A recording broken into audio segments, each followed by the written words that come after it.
It's the 7th of October and this is vlog 105 and we're on the subject of the blood.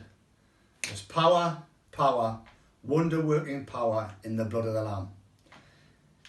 In Exodus chapter 12 verse 21 says this.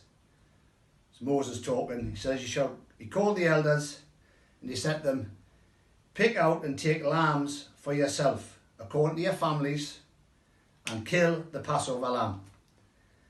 I shall take a bunch of hyssop, dip it in the blood that's in the basin, and strike the lintel and the 2 doorposts with the blood that is in the basin. And none of you shall go out of the door of his house until morning. For the Lord will pass through to strike the Egyptians, and when he sees the blood on the lintel and on the 2 doorposts, the Lord will pass over the door and not allow the destroyer to come into your house and strike you. He will not allow the destroyer to enter your house and come and strike you. Why? Because of the blood. So let's look at this and let's just open this up, because what's written in English is not exactly what it says in the original translation. Seems to me that Protestant translators of the Bible bottle it so many times with certain words and certain phrases. So it says you'll take a lamb for a family. And I said on a couple of vlogs ago, he didn't tell them how to kill the lamb and he didn't tell them where to kill the lamb, because they already knew, because they lived in a society which practiced the threshold covenant.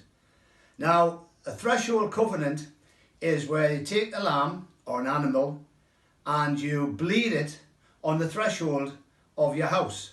And if you check this out on the internet and look for photographs of this, you'll see that the threshold of the door was about so big and there was a depression in it. It's not a basin that they picked up out of the house and carried out and then tried to get the lamb's blood into this sort of basin. They slit the lamb's throat and they bled it into this depression which was in the threshold. So this depression in the threshold was full of blood. This was a common practice in all of Asia, the Middle East, and in this country. And I remember as a kid that bridegrooms used to pick their brides up and carry them over the threshold. There was a reason for that, because the threshold was classed as a sacred place, because that's where the blood was poured out. And depending on what type of visitor you had coming would depend on how much blood and what type of animal was killed. The more important the visitor, the more expensive and precious the animal.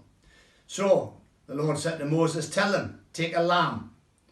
That's a symbolic of Jesus coming, and kill it. So they knew exactly what to do. Slit its throat, bleed it in the basin, which is in the threshold. Then he said, you've got to take some hyssop and you've got to dip it into the basin, which was in the threshold, and then sprinkle it on the doorposts and on the lintel. So what do we know? We've got the blood in the threshold.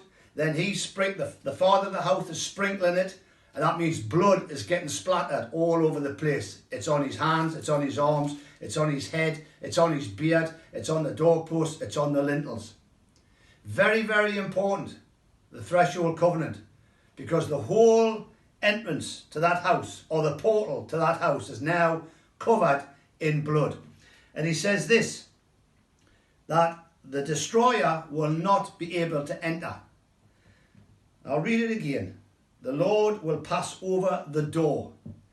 Now, that's English. You check this out. It means to skip over, or to hop over, or to step over.